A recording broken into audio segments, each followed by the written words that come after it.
What's up? What's up? What's up? It is the bad wolf in the house. Watch your mouth. We about to get it started in here. Top of the morning to each and every one of you guys. It is the wolf. It is the wolf with all of you wolves. So hello to all the wolves, Wolvians, Hoovians, Who's, Lovets, Wilsons, Pickets, Drum Ghouls, Johnsons, Smiths, Mallards, um, whatever it is your last name is, as a American, as a national state citizen, I welcome all of your nations, whatever your last name, your tribe is. This is part two. Dun, dun, dun. People have already hit me up um, about the right to travel document, the guide. Um, We are going to get that out at some point in time. I know people have asked me how much for it or whatever else. We're not sure uh, if we're going to charge, what we'll charge, but might be something nominal. We're just going to go through it. We're going to make some edits, okay, and then come up with our version of the information. I don't want to take anything away from other people, so I don't necessarily want to just um, you know, even though it's not labeled as being anybody's, I don't want to do, anybody injustice. So, plus, there's a couple things that we think that we should edit. So, we're going to try to edit it and whatever else. If we do not edit, then we'll just, toss it out there. But I have had before some people come forward like, oh, that's my file. That's mine. I'm like, well, you didn't have your name on it. So it's for use, fair use on the internet. Not that we were selling those, but we were giving away. And I'm like, well, wait, I don't want it distributed on your channel. So, okay, so we have to be a little bit more careful about what we're doing with that. I'm not necessarily worried about them trying to take me to court. Good luck. But there have been some people who've been like, and it's crazy because they're doing the same thing, but they just don't want, apparently, they don't want me to distribute their stuff for free. So we have to be careful with that.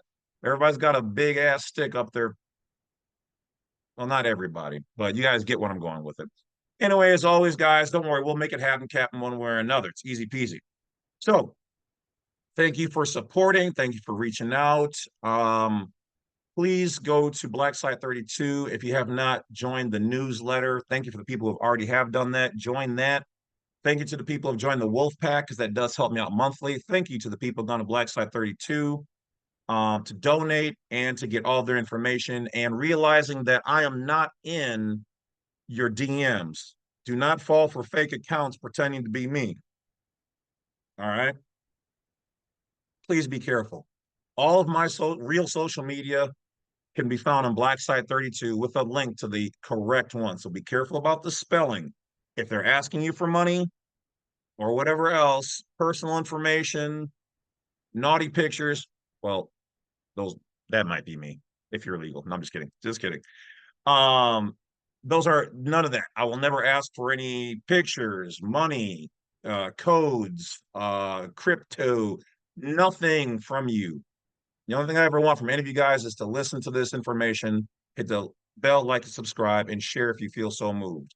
All right. And if you see anybody using any of my information, doing anything wrong or inappropriate with any fake accounts or whatever else, report them. It ain't me. It ain't me. All right. If it is, the only time it'll ever be me is if it's really short and sweet, and I'm like, hey, hit up Black Site 32. That is it. Okay. So don't fall for anybody sending you fake links. Be careful, be careful, be careful. All right. Um, Other than that, this is part two of the documentary. So we're going to be looking at, I believe this one is police authority. Authority.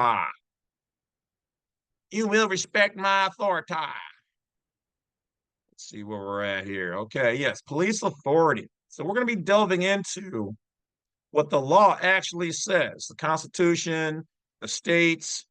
Now, of course, from their perspective, they're going to always say that we have jurisdiction over all things and blah, blah, blah. That's not true. It's actually not. The police power, the police state has power over the public, which means a U.S. citizen. They only temporarily have power over the U.S. national, state citizen, non-resident alien if you are causing controversy, if you're endangering public safety, if you're doing something criminal in the act thereof, or they have a Article 3 signed, notarized warrant complaint slash against you for doing something criminal. Not even a punk warrant from a magistrate is law. And if he does do that, he better be damn sure right that what he signed off on is accurate as hell. Otherwise, he's in trouble. And don't misunderstand these to the cops and whoever else who watch my channel. I thank you for the good ones who do. That you guys are safe. That immunity is only a level of political protection. You are not safe on the private side. It's not a threat. I'm just telling you, you can be sued in your public or personal capacity. Ask the, Hitler people over there who are doing a public political job, and they still got the whammy. See, I'm not against anybody. There are people who are against me. And that's because that person decided to be that person. All of us here should be Americans. So one, this is only for Americans. Two, this is only for people who have private sides. Three, this is only for people who are patriotic to the United States of America. And four, only for people who have an open mind and want to learn what's really going on. And if that's not you, then I'm gonna have to ask you to leave and don't take part in anything that we do here. And also, we're not responsible for anybody using any of this information. All right. So hopefully everybody's having a great day. Let's jump into the video. All right.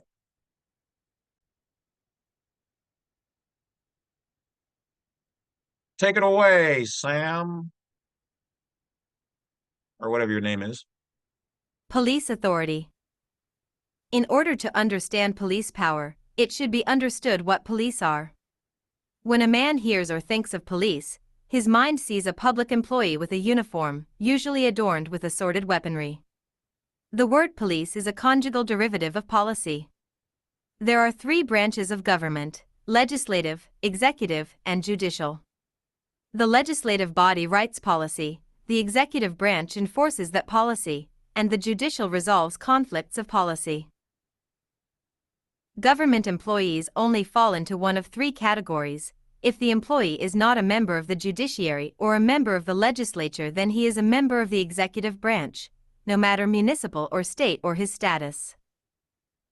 The uniformed, armed, executive employees that prey upon our common highways are the same executive branch policy enforcers likened to those that sit behind a desk and issue tax warrants or demands for child support payments or issue building permits. The truth of the matter is that if one applies for and receives a driver license, that creates an assumption that one is always engaged in driving. Driving is legally defined as a person in actual physical control of a motor vehicle, as an occupation or business.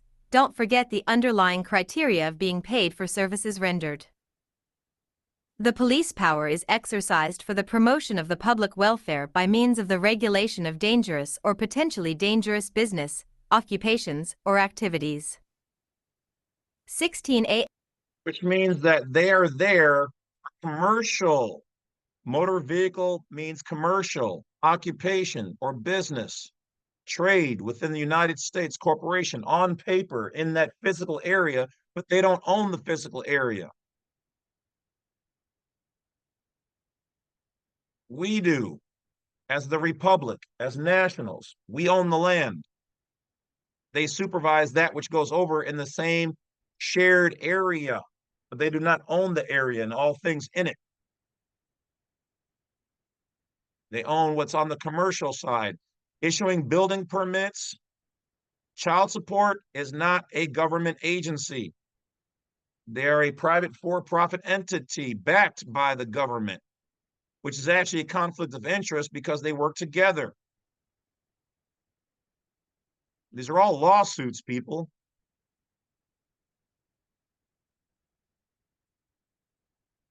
Paid services. So if you're not doing something that's paid in your vehicle, commercial, you should be or could be operating privately. This is why they can bother you. And these people overstep because they're money hungry and they're getting desperate, like a tiger in its final days, cornered because so many people are waking up. Let's keep going. 16 AAM Jure 2D Constitutional Law Section 318. The state, resting upon their original basis of sovereignty, exercise their police powers and regulates its domestic commerce, contracts. Thurlow v. Massachusetts, 5 How. 504, 1847. The state only has authority to license and regulate business. Business is commerce. Commerce is sale and purchase, bought and sold, with, of course, the static delivery/shipment. The driver license issued after 1968 is, in fact, a proprietary operator license with a secondary driver aspect. This can be identified at RCW 46.01.040, 13.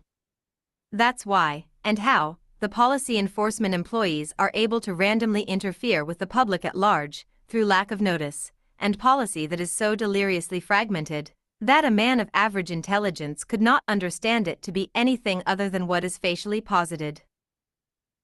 RCW 46.01.040. Powers, duties, and functions relating to motor vehicle laws vested in Department. 13. 14. Operators' licenses as provided in Chapter 46.20 RCW.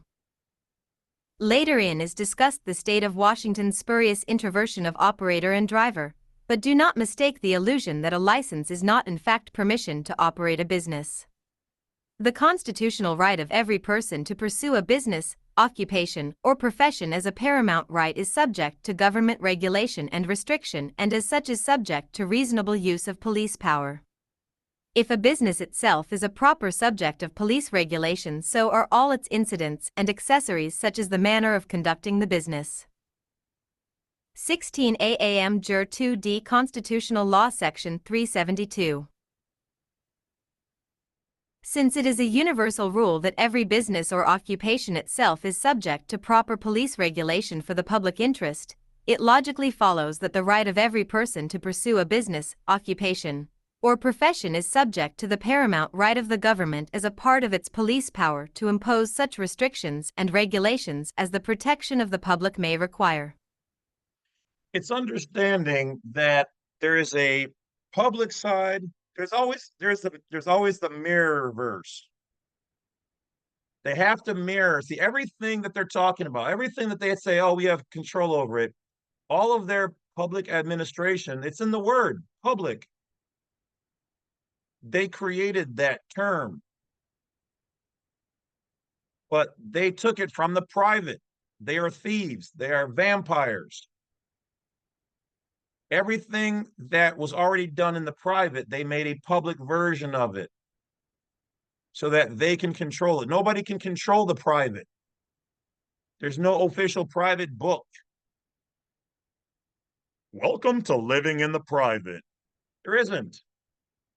Because the private's basically made up of common sense, common law, things that make sense, being fair.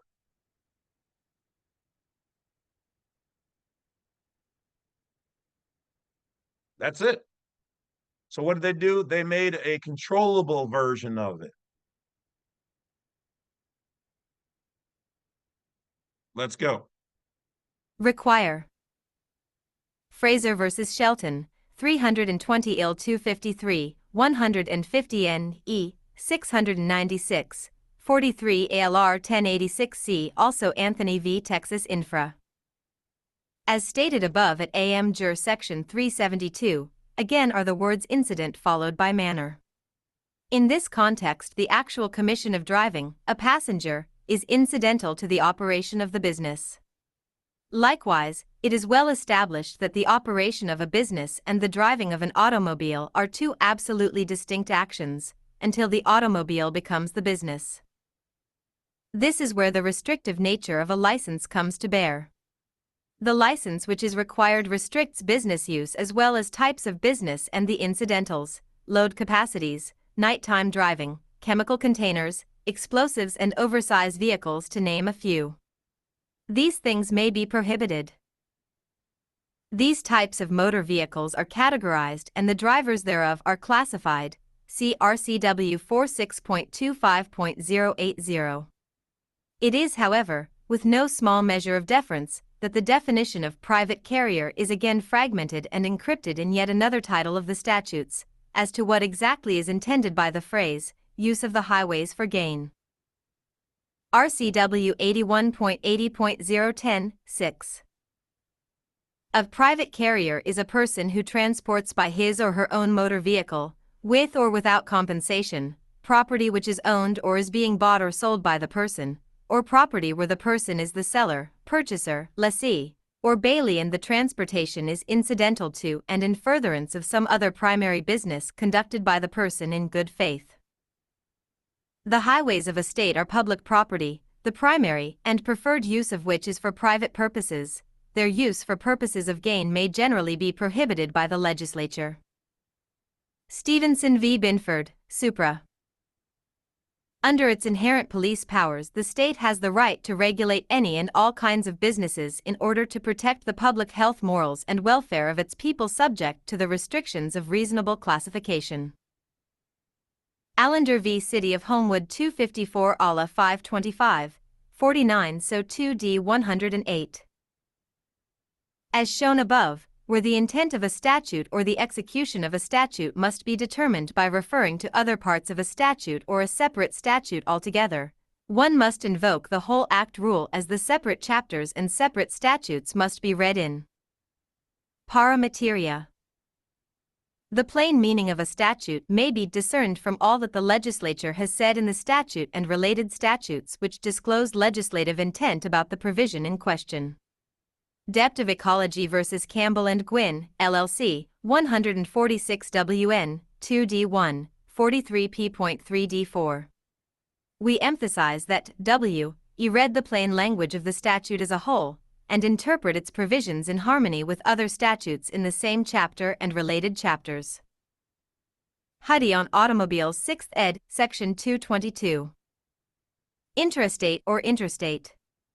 So while the federal statutes control interstate commerce, they have no authority to interfere and regulate intrastate commerce insofar as the intrastate commerce does not cross state lines.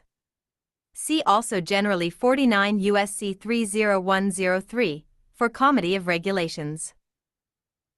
A state may be preempted from establishing its own standards, it is not preempted from enforcing the federal standards.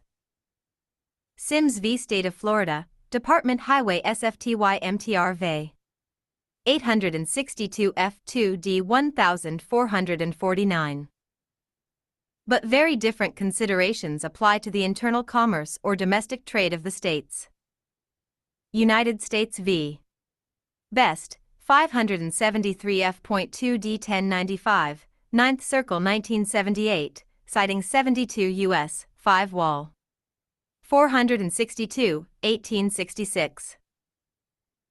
Under its police power, the state may control generally the operation of motor vehicles upon a public highway.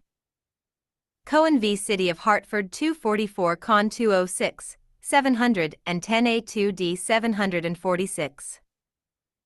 The definition of motor vehicle is nearly succinct with the definition of vehicle at both state and federal levels, see definitions. Although the state definitions may be fragmented and diffuse, they operate with the same intent, to regulate commercial activity at the state level. By their language, they are intended to regulate commerce and transportation, for compensation or the transmission of credit upon the receipt and delivery of property, obtained as the result of a transaction. Notice that the state definition is nearly exact to federal, save the deletion of the term commerce. Transportation is defined as the removal of goods or persons from one place to another, by a carrier. Interstate Commerce Com v. Brimson 154 U.S. 447, 14s.ct 1125. Here again, notice that this definition, incorporating the term carrier, refers to one conducting business. No mention is made of one who is traveling in his personal private automobile. This definition is of one who is engaged in the passing of a commodity or goods in exchange for money, i.e., vehicles for hire. Furthermore, the words traffic and travel must have different meanings which the courts recognize. The difference is recognized in Ex parte Dici, supra, stating.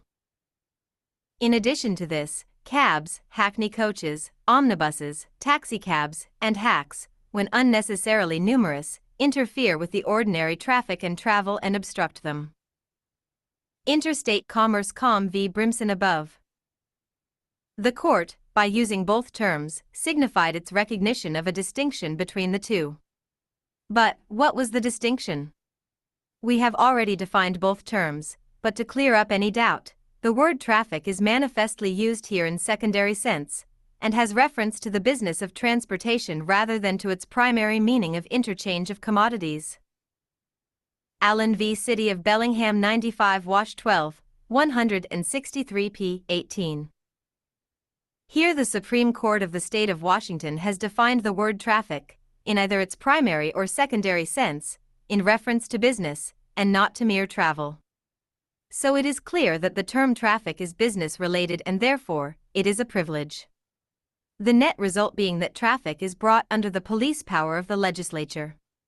The term has no application to one who is not using the roads as a place of business.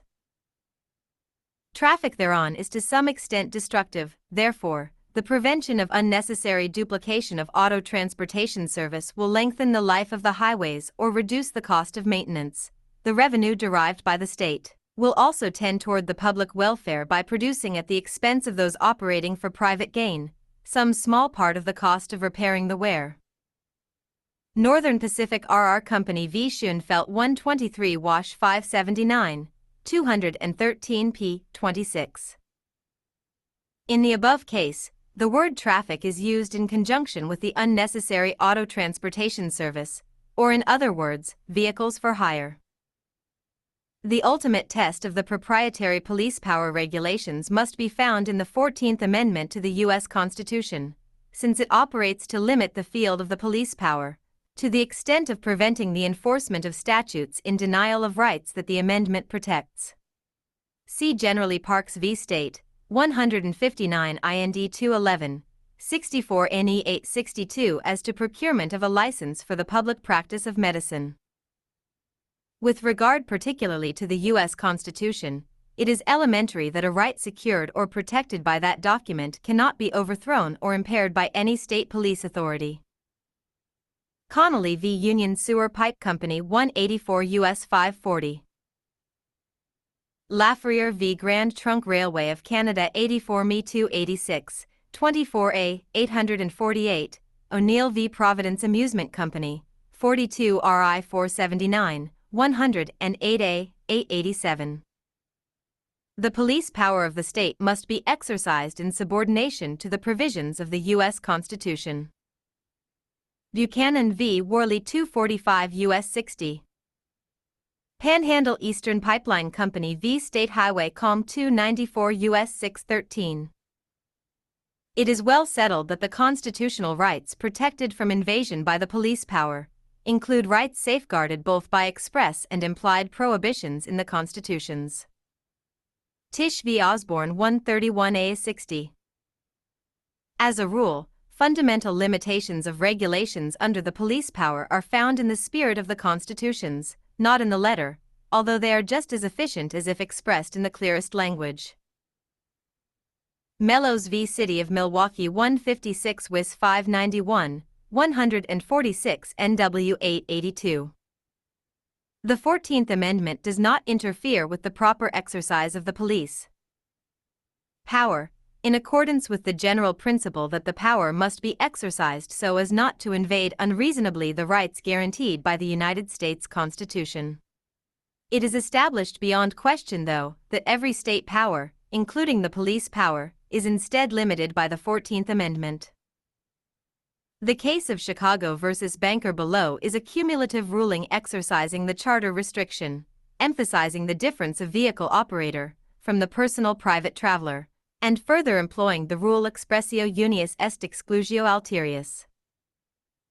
The case of Chicago versus Banker, 112 Ill App. 94, 1904, turned upon the question whether the city of Chicago had the power by ordinance, and in the absence of statute, to require an automobile owner to submit to an examination and to take out a license before he should be permitted to operate his vehicle for his private and personal pleasure. The court, in declaring the ordinance void, held that inasmuch as there was no statutory provision on the subject, the charter of the corporation is the measure of its powers, and the enumeration of those powers implies the exclusion of all others. The law applied to motor vehicles. Babbitt Section 32, at 103. In the case of Shreveport below, the city brought an action against Stringfellow for the payment of taxes on his automobile. The city's claim for taxes was denied by the court because Stringfellow only had personal automobiles that were for his family's use, not for access to or by the public. Galvanizing that no taxes may be levied against, and consequentially, no policy enforcement may be laid against a private traveler. In the case at bar, a license tax is sought to be collected from the defendant, not on account of his calling or vocation, but because he is the owner of 2 motor cars, used by him for the convenience of himself and family. City of Shreveport v. Stringfellow 137 Law 552, 21 ALR 951. However, in maintaining consistency of authority, it is again reiterated that businesses fall under legislative purview, and subsequently, the police power of the executive branch. It is so because those who drive for a living spend a good deal of time on the roadways and therefore increase ratios of likely harm to other travelers. Here in Washington we have several public trails that were created for the use and enjoyment of all walkers, runners, and cyclists that would choose to use them, the most popular being the Burke-Gilman Trail. These trails are used by athletes and serious health enthusiasts. This group of people would be likened to the businesses that use the highways, because it is this group that would attend the trail with more frequency, as would a business use of the highway. However, there is the second group of people who would not use it so frequently, and for a less convicted purpose. The people out for a sunny day walk, or a romantic stroll, or perhaps walking a dog. There is no less of an expectant right to the common use of the trail differing from the athletes, but there is the courteous and accepted reasonable regulation, i.e. calling out when coming from behind or slowing down when approaching crowded areas, or even the left side versus right side flow of movement. When the calling or profession or business is attended with danger, or requires a certain degree of scientific knowledge upon which others must rely, then legislation properly steps in to impose conditions upon its exercise. It is certainly true that the business of the man who operates and propels an automobile along the public street is such a business as is above alluded to. The law applied to motor vehicles.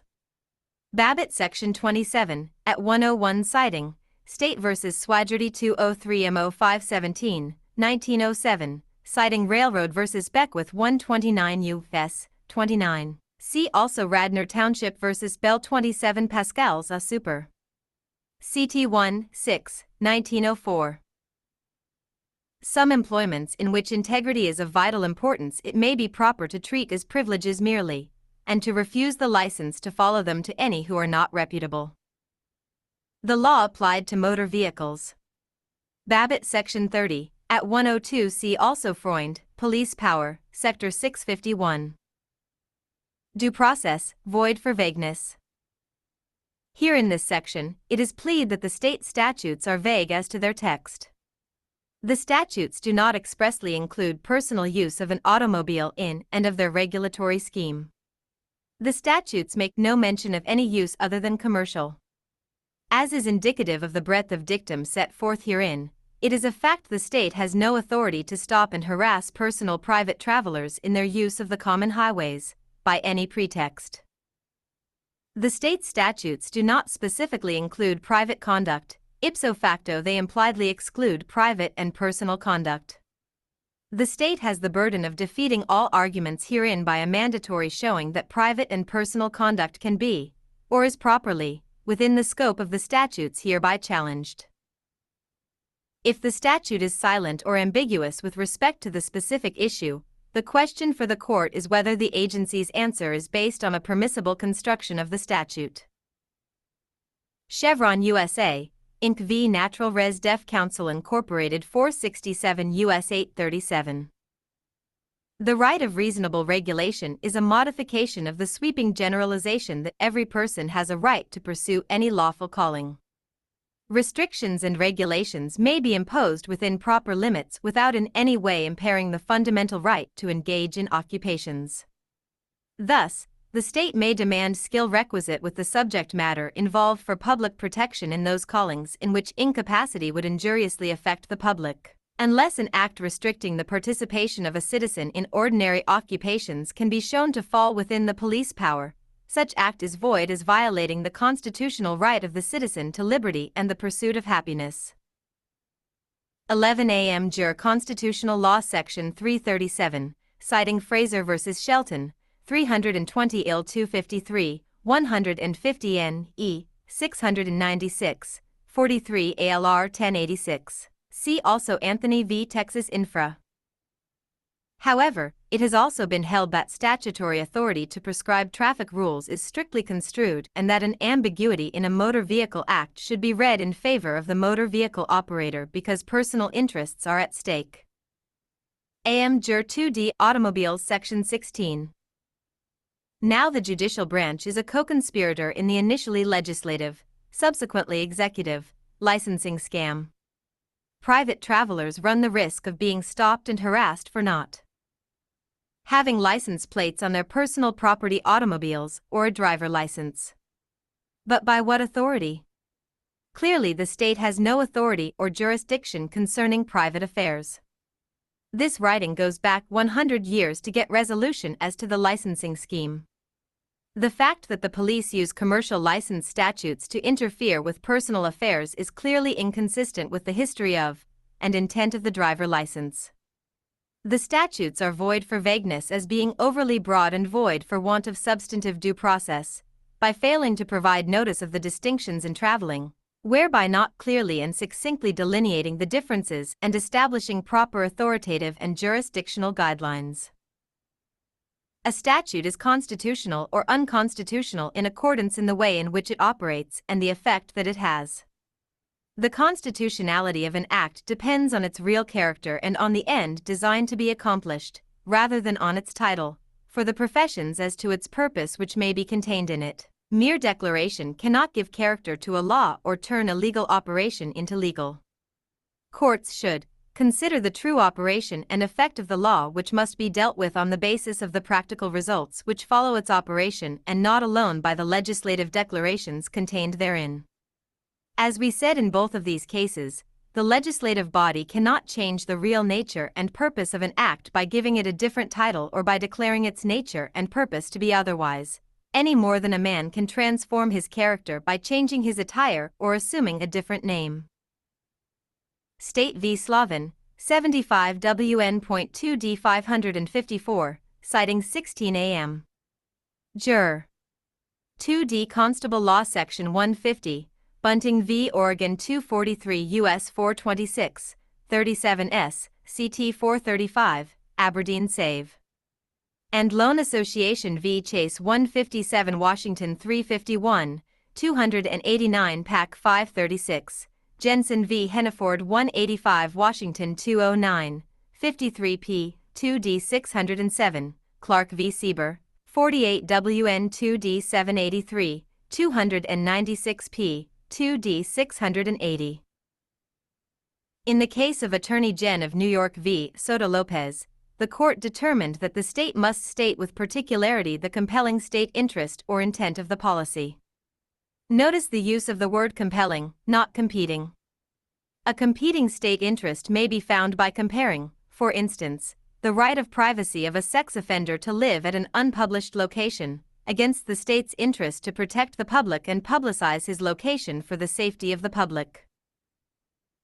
A state's compelling interests are based in the necessities of national or community life, such as clear threats to public health, peace, and welfare.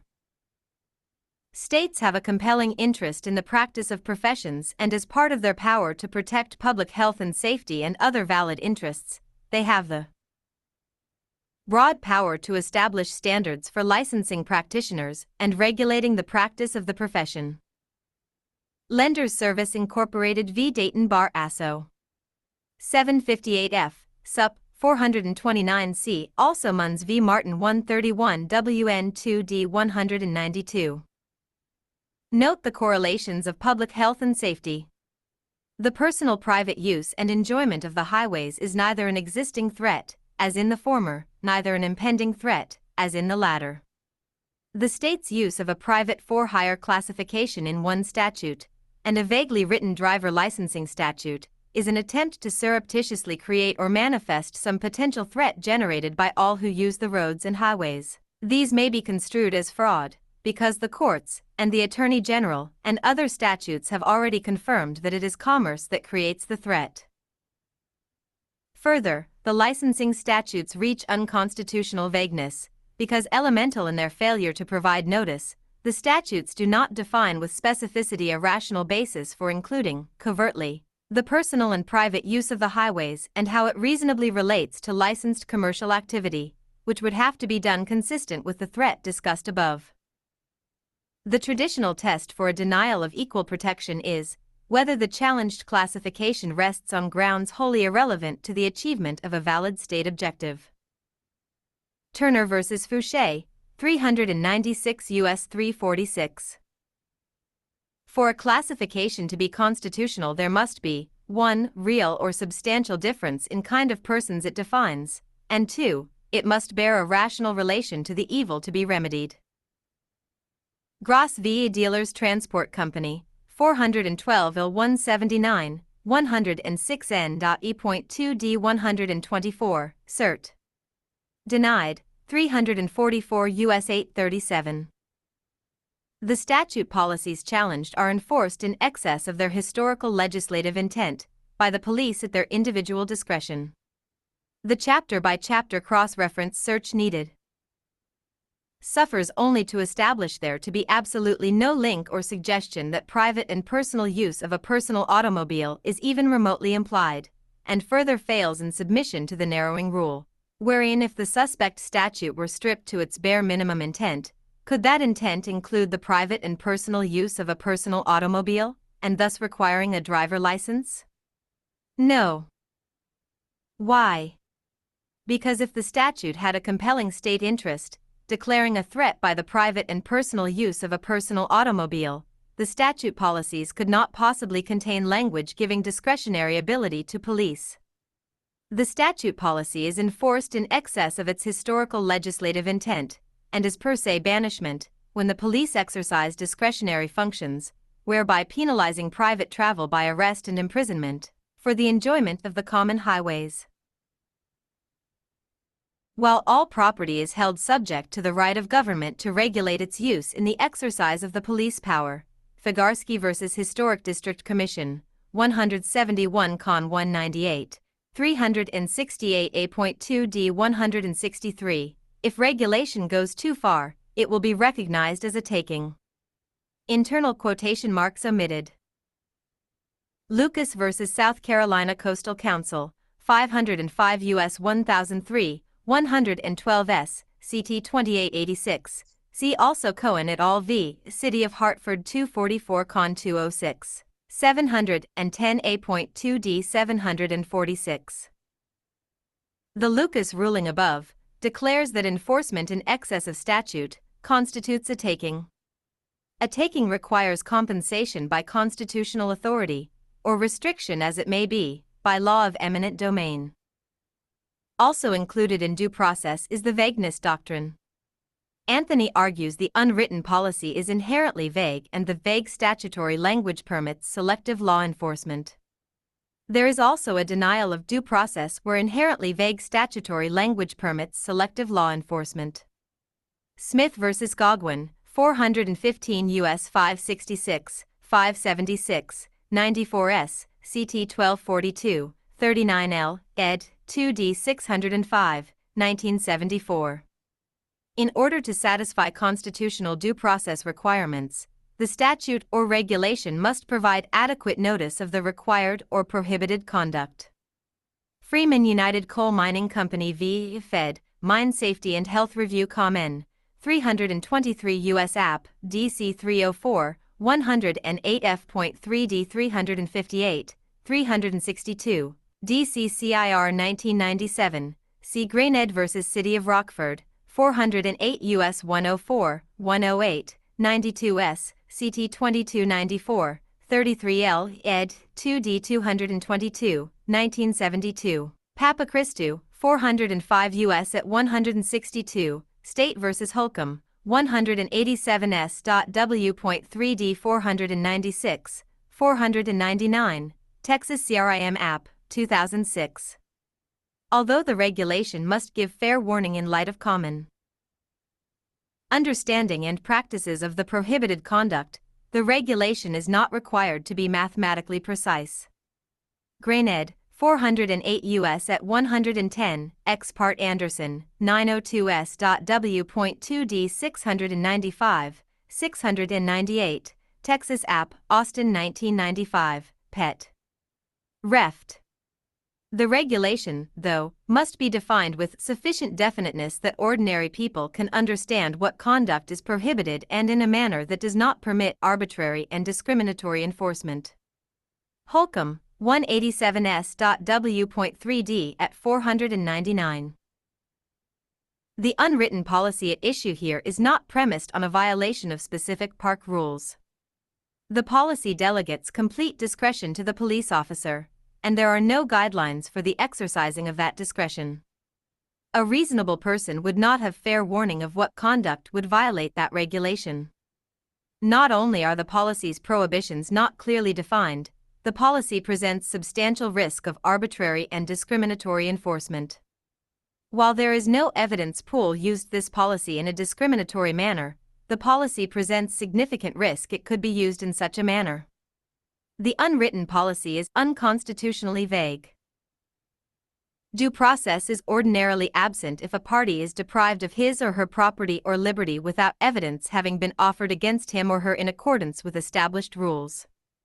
In reapplication of Eisenberg, 654 F.2 D 1107, 1112, 5th Circle 1981. See read section below. However, a court may not assume the legislative prerogative and rewrite a statute in order to save it if the statute is not readily subject to a narrowing construction. ID. Without completely rewriting the policy, there is no reasonable interpretation of the unwritten policy that would be constitutional. We are to sever the unconstitutional portion of the unwritten policy, and the unwritten policy is not susceptible to a narrowing construction. In reviewing the legal sufficiency of the evidence, we view the relevant evidence in the light most favorable to the verdict and determine whether any rational trier of fact could have found the essential elements of the crime beyond a reasonable doubt. Johnson v. State, 23S.W.3D1, 7, Texas CRIM App, 2000. Lamar Anthony, Jr., v. State of Texas 209S.W.3D 296. 2006 Texas App. Somewhat similar is the statement that is a rule as old as the law that no one shall be personally bound, restricted, until he has had his day in court, by which is meant, until he has been duly cited to appear and has been afforded an opportunity to be heard. Judgment without such citation and opportunity lacks all the attributes of a judicial determination. It is judicial usurpation and it is oppressive and can never be upheld where it is fairly administered. A sentence of a court pronounced against a party without hearing him, or giving him an opportunity to be heard, is not a judicial determination of his rights, and is. Hovey v. Elliott 167 U.S. 409, State v. Strasburg 60 Wash 106, 110 p. 1020, Dennis v. Moses 18 Wash 537, 52 p. 333, see also 12 a.m. Jure. First, Constable Law, Section 573. When later we discuss tort liability, it is important to understand the Fourth Amendment law of search and seizure. The following court ruling is a cumulative summation, including some of the most relevant search and seizure case studies this writer could delineate. So, without compounding duplicitous rulings, the law of search and seizure is stated thus. Must have at least one of three potentially overlapping minimal criteria: reasonable suspicion, reasonable cause, or probable cause. When a policeman stops a traveler on the highway and upon his approach to the automobile, the traveler should inquire of the policeman his reasonable cause to stop, and the answer he gives should be reasonably along the lines of operating a business evidenced by the license attached to the automobile. Second, inquiry as to the probability that a violation of some motor vehicle business-related statute has occurred, civil or criminal, is irrelevant. When construing this act, we are guided by the familiar rule of construction stated by this court in United States v. Miller, 303 F.2d 703, 707, 9th Circle 1962, cert. Denied, 371 U.S. 955, 83 S.CT 507, 9L.ed.2d 502, 1963, when construing provisions under the previous Aviation Act, the Civil Aeronautics Act of 1938. It is axiomatic that any regulation should be construed to effectuate the intent of the enacting body. Such intent may be ascertained by considering the language used and the overall purpose of the regulation, and by reflecting on the practical effect of the possible interpretations. U.S. v. Christensen 419 F.2d 1401. The history of the invasion of the citizens' right to use the public highways was not attempted in an outright action, but in a slow, meticulous, calculated encroachment upon the citizens' right to travel. Disobedience or evasion of a constitutional mandate cannot be tolerated, even though such disobedience may, at least temporarily, promote in some respects the best interests of the public. Sloat vs. Examination, 112 ALR 660. Economic necessity cannot justify a disregard of constitutional guarantee. Riley v. Carter 79 ALR 1018, 16 AM. Jure. 2nd Constable Law Section 81. Constitutional rights cannot be denied simply because of hostility to their assertions and exercise. Vindication of conceded constitutional rights cannot be made dependent upon any theory that it is less expensive to deny them than to afford them. Watson v. Memphis 375 U.S. 526. The state cannot demand from the sovereign people what it never had a right to. Then there is the issue of public policy. Public policy, aka statute, is just that, public policy, and does not transcend the private.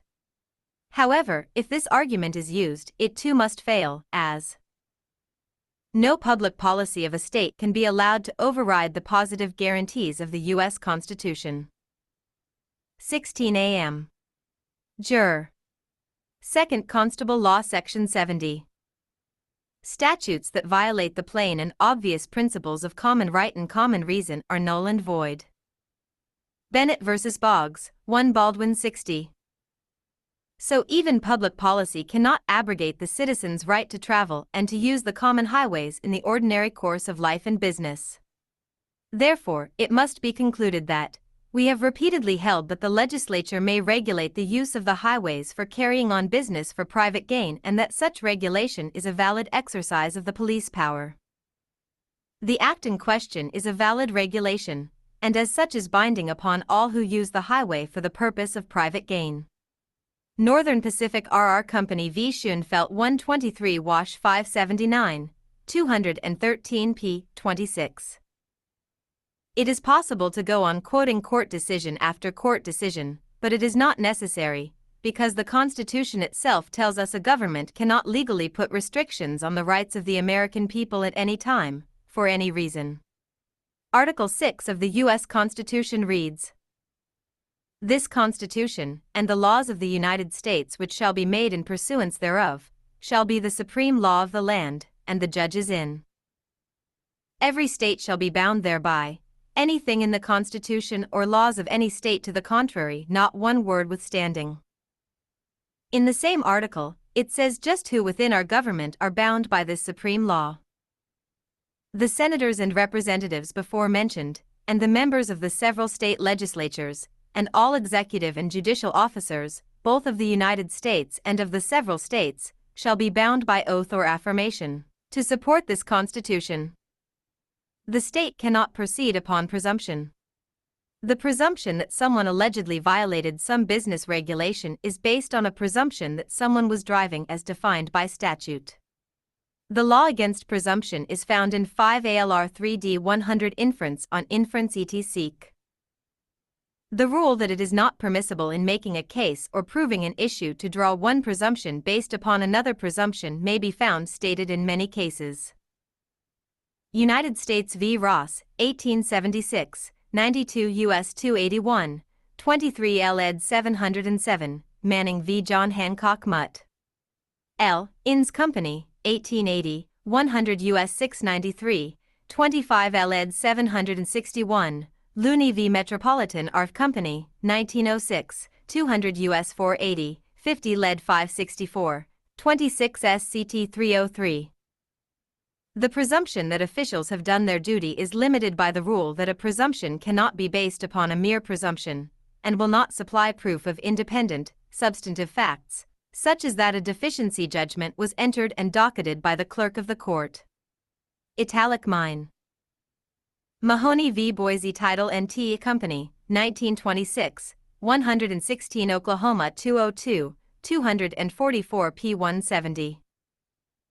Where circumstantial evidence is proper, since the same consists in reasoning from facts which are known or proved to establish such as are conjectured to exist, the process is defective if the circumstances from which it is sought to deduce the conclusion depend also upon conjecture and speculation. St. Louis and S.F. R. Company v. Mobley, 1918, 70 Oklahoma 297, 174 p. 510. Federal preemption. Titles 46, 47, and 81, Revised Code of Washington, are intended to complement the Federal Motor Vehicle Act at 49 U.S.C., 23 U.S.C.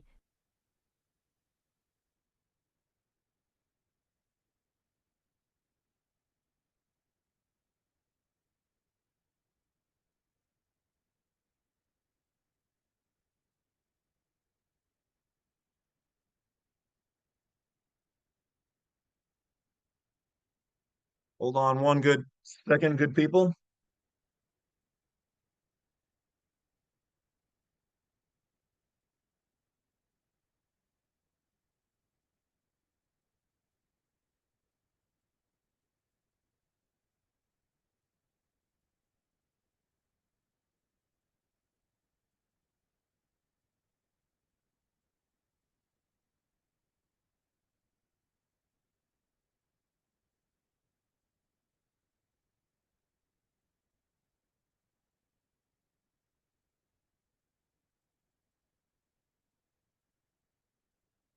Okay, all right. It's going to continue. Just want to. All right, let's go. U.S.C. 23 CFR and 49 CFR. The state codes apply to intrastate commerce, whereas the federal counterpart applies to interstate commerce. The state would have absolutely no control over interstate commerce common carriers if they, state, were not certified to participate in the Federal Motor Carrier Act. This declaration of intent demonstrates that the Act was intended to cooperate with the Federal Act, and to be construed in connection therewith. Section 21 of Initiative 141, Supra, expressly provides that, if any portion, section, or clause of the Act shall be declared not in accordance with the provisions of the Federal Social Security Act, such adjudication shall not affect the remainder of the Act. By this provision, the intent that the Act shall accord with the federal statute is made doubly clear. Further, the federal is not subject to criticism as to its reasonableness or legality. It is manifestly the intention of the State Act to place the state in a position to avail itself to the full of the benefits of the Federal Act, and the state statute negatives the idea that it was the intention of the Act that the state proceed upon its relief program independently of the predominant partner, the federal government, in administering relief funds, or upon any plan or system different from that established by the Federal Act. The federal and state statutes represent a cooperative legislative effort by state and national governments for carrying out a public purpose common to both, which neither could fully achieve without the cooperation of the other. Carmichael v. Southern Coal and Coke Company, 301 U.S. 495. Northwestern Mutual Life Insurance Company v. Tone, 125 Con 183, 4A, 2D, 640. James R. Morgan v. Department of Social Security 14 WN.2D 156. In keeping with the spirit of the above citation, we find similar language in the statutes of the state of Washington, keeping in mind the rule expressio ionius est exclusio alterius, to specifically identify a person, class of persons or intent, impliedly excludes all others. The following statute specifically declares complement to federal statutes. RCW 46.25.005 Purpose, Construction. 1. The purpose of this chapter is to implement the Federal Commercial Motor Vehicle Safety Act of 1986, CMVSA, Title 12, PL 99-570, and reduce or prevent commercial motor vehicle accidents, fatalities, and injuries by a. Permitting commercial drivers to hold only one license, b. Disqualifying commercial drivers who have committed certain serious traffic violations or other specified offenses, c. Strengthening licensing and testing standards. 2. This chapter is a remedial law and shall be liberally construed to promote the public health, safety, and welfare. To the extent that this chapter conflicts with general driver licensing provisions, this chapter prevails. Where this chapter is silent, the general driver licensing provisions apply. As shown above and amplified below, again it is declared by the legislature that state statute is to be implicitly factored in relation to federal law. Below we see the use of the term other laws, which includes federal laws and other state laws through the Interstate Driver Compact at RCW 46.21.010. The viscous use of the phrase other laws or all laws is an inclusive mandate to read statutes in peri materia. This declaration is demonstrated as follows. RCW 46.98.020 Provisions to be construed in peri materia. The provisions of this title shall be construed in peri materia even though, as a matter of prior legislative history, they were not originally enacted in the same statute. The provisions of this title shall also be construed in peri materia with the provisions of Title 47 RCW, and with other laws relating to highways, roads, streets, bridges, ferries, and vehicles. This section shall not operate retroactively. Emphasis mine. The starting point for every case involving statutory construction is the language of the statute itself. Landreth Timber Company v. Landreth, 471 U.S. 681, 1985, Miller v. Department of Trans 86 MSPR 293, 7, 2000. Where the statutory language is clear, it must control absent clearly expressed legislative intent to the contrary. Lewark v. Department of Defense, 91 MSPR 252, 6, 2002, Todd v. Department of Defense, 63 MSPR 4, 7, 1994, aft, 55 F.3D 1574, Federal CIR 1995. Statutory provisions should not be read in isolation. Rather, each section of a statute should be construed in connection with other sections so as to produce a harmonious whole. Steislinger v. Department of the Army, 105 MSPR 223, 17, 2007. Further. Under the general rules of statutory construction, Congress can be presumed to have known that its selection of the broader phrase by law, in the absence of any limiting language, could expand the scope of the exemption to include all law.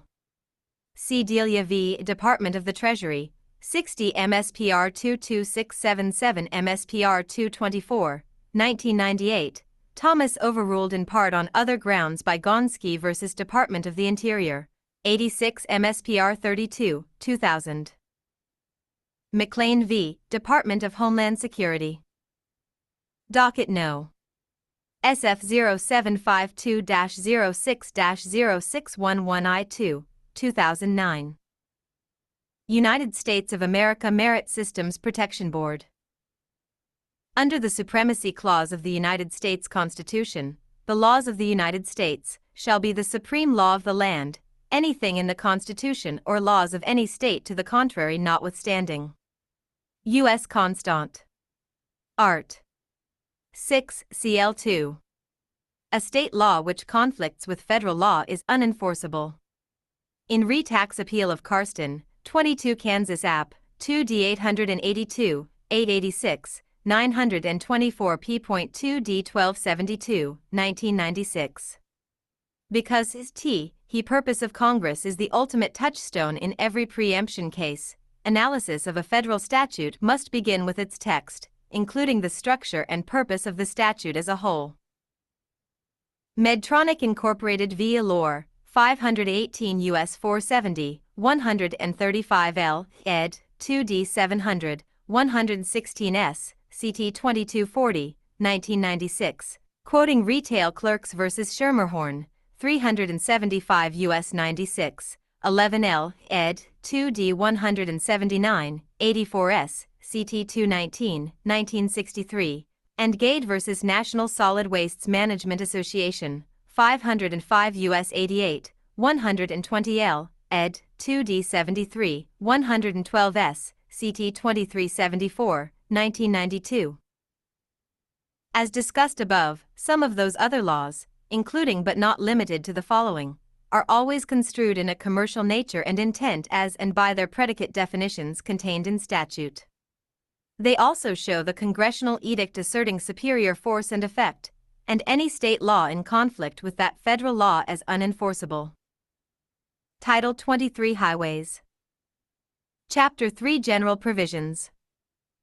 Sector 308 Cooperation with federal and state agencies and foreign countries. A. The Secretary is authorized to perform by contract or otherwise authorized engineering or other services in connection with the survey, construction, maintenance, or improvement of highways for other government agencies, cooperating foreign countries, and state cooperating agencies, and reimbursement for such services, which may include depreciation on engineering and road building equipment used, shall be credited to the appropriation concerned.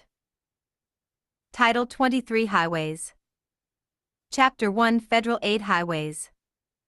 Sector 154. Open Container Requirements. B. Open Container Laws.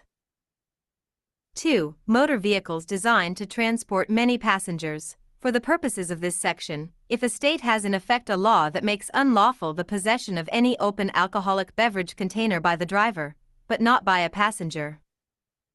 A. In the passenger area of a motor vehicle designed, maintained, or used primarily for the transportation of persons for compensation, emphasis mine. RCW 46.61.519 Alcoholic beverages. Drinking or open container in vehicle on highway, exceptions. 3. It is a traffic infraction for the registered owner of a motor vehicle, or the driver if the registered owner is not then present in the vehicle, to keep in a motor vehicle when the vehicle is upon a highway, a bottle, can, or other receptacle containing an alcoholic beverage which has been opened or a seal broken or the contents partially removed, unless the container is kept in the trunk of the vehicle or in some other area of the vehicle not normally occupied by the driver or passengers if the vehicle does not have a trunk. A utility compartment or glove compartment is deemed to be within the area occupied by the driver and passengers. 4. This section does not apply to a public conveyance that has been commercially chartered for group use or to the living quarters of a motorhome or camper or, except as otherwise provided by RCW 66.44.250 or local law, to any passenger for compensation in a for-hire vehicle licensed under city, county, or state law, or to a privately owned vehicle operated by a person possessing a valid operator's license endorsed for the appropriate classification under Chapter 46.25 RCW in the course of his usual employment transporting passengers at the employer's direction, provided that nothing in this subsection shall be construed to authorize possession or consumption of an alcoholic beverage by the operator of any vehicle while upon a highway. Emphasis mine. In the above statute, albeit long-winded, diluted yet still opaque, the state of Washington has committed itself to the rule of preemption by showing conformity to the federal mandate. This simple agreement is in and of itself sufficient to show that the expression of drinking and driving is specifically and only designated to for hire vehicle drivers and operators, notwithstanding the FMCSA, Federal Motor Carrier Safety Act. On the rule of preemption, Epstein's Casinote Legal Brief/Torts defines the preemption rule of law as concise rule of law. Federal law implicitly preempts an area traditionally regulated pursuant to the state's police powers if the state and federal law are in actual conflict or the state law frustrates Congress' intent. Epstein's relies on this holding of the following case. The Supremacy Clause of the Federal Constitution provides that any state law in conflict with a federal law is preempted by the federal law and has no effect. Preemption only applies where it is clear that Congress intended preemption to apply. Preemption is accomplished in several ways, expressly, by pervasive regulation in a particular field, or by implication where state and federal law conflict so that it is impossible to comply with both. Lewis v. Brunswick Corporation 107 F.3d 1494, 1997. It is irrepressibly shown, throughout this writing, and more predominantly in the first two chapters, that the U.S. Supreme Court has reverently and concisely stated that the people have the right to freedom of movement and the right to the free use and enjoyment of their personal property and of the uninhibited use of the roadways. The Supreme Court has final authority to determine meaning and application of those words of Constitution which require interpretation to resolve judicial issues. Pennekamp v. State of Law. 66s.ct 1029. 328 U.S. 331, 90 L.ed. 1295, 1946. The construction given by the United States Supreme Court to the Constitution and laws of the United States is to be accepted by all courts as the proper construction. Elmendorf v. Taylor, 23 U.S.152, 10 Wheat. 152, 6 L.ed. 289, 1825. Decisions of United States Supreme Court in cases involving federal questions are conclusive authorities in state courts. Provident Institution v. State of Massachusetts 73 U.S. 611, 6 Wall. 611, 18 L.ed. 907, 1867.